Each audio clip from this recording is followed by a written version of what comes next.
সকালবেলায় ছাদে এসে দেখি পুকুরে বিশাল বড় একটা গুই সাপ। একে আমি প্রায় 13 বছর ধরে দেখতেছি। এই গুই সাপটা কাউকে কিছু বলে না, কিন্তু পুকুরের আশপাশ দিয়ে হাঁটাচলা করে একটা মানুষের মতো দেখতে।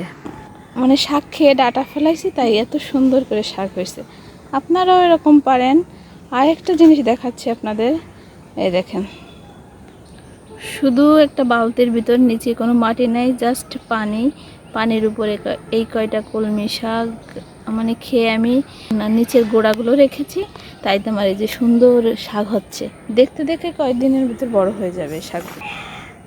এই দেখেন, এই মরিচ চেনেন? এই দেখেন আমার মরিচটা কত সুন্দর পেকে যাচ্ছে। এই বড় বড় মরিচ হয়েছে আমার গাছে।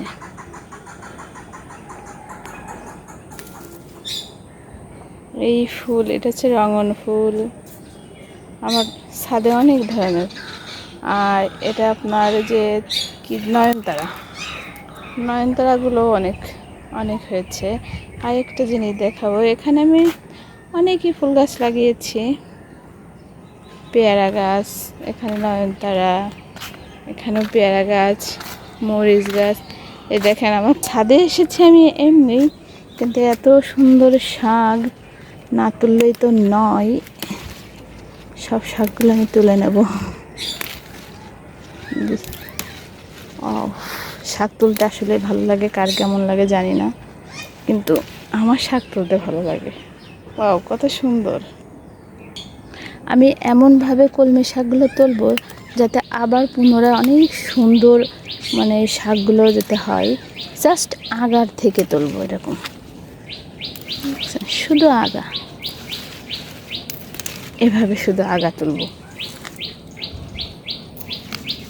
যাতে, দেখছেন, এরকম এরকম আগা তুলে তুলে নেবো যাতে পুনরায় অনেক সুন্দর করে আবার শাক হতে পারে।